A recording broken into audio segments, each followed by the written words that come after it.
श्री बैद्यनाथ। यह ज्योतिर्लिंग बिहार प्रांत के संथाल परगने में स्थित है। शास्त्र और लोक दोनों में इसकी बड़ी प्रसिद्ध है। इसकी महिमा का वर्णन भूरिशः किया गया है। इसकी स्थापना के विषय में यह कथा कही जाती है।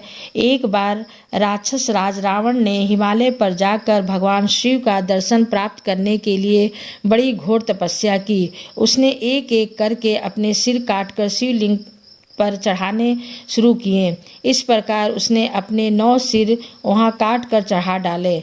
जब वह अपना 10वां और अंतिम सिर काट कर चढ़ाने के लिए उद्यत हुआ, तब भगवान शिव अति प्रसन्न और संतुष्ट होकर उसके समक्ष प्रकट हो गए। शीश काटने को उद्यत रावण का हाथ पकड़कर उन्होंने उसे वैसा करने से रोक दिया। उसके 9 सिर भी पहले की तरह जोड़ दिए और अत्यंत प्रसन्न होकर उससे वर मांगने को कहा।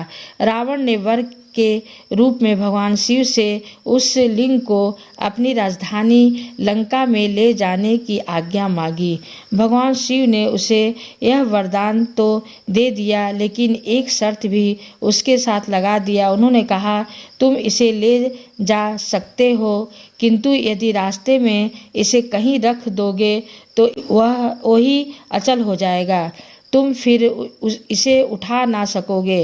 रावण इस बात को स्वीकार कर उस शिवलिंग को उठाकर लंका के लिए चल पड़ा। चलते चलते एक जगह मार्ग में उसे लघु शंका करने की आवश्यकता महसूस हुई। वह उस शिवलिंग को एक अहीर के हाथ में थमाकर लघु शंका की निवृत्ति के लिए चल पड़ा। उसे उस अहीर को शिवलिंग का भार बहुत अधिक मालूम दिया। वह उसे संभाल ना सका। विवश होकर उसने उसे वहीं भूमि पर रख दिया। रावण जब लौट कर आया, तब फिर बहुत प्रयत्न करने के बाद भी उस शिवलिंग को किसी प्रकार भी उठा ना सका। अंत में निरुपाय होकर उस पवित्र शिवलिंग पर अपने अंगूठे का निशान बनाकर उसे वहीं छोड़कर लंका को लौट गया। तत्पश्चात ब्रह्मा, विष्णु आदि देवताओं ने वहां आकर उस शिवलिंग का पूजन किया। इस प्रकार वहां उसकी प्रतिष्ठा कर वे लोग अपने अपने धाम को लौट गए। यही ज्योतिर्लिंग श्री बैद्यनाथ के नाम से जाना जाता है। यह बैद्यनाथ ज्योतिर्लिंग अनंत फलों को देने वाला है।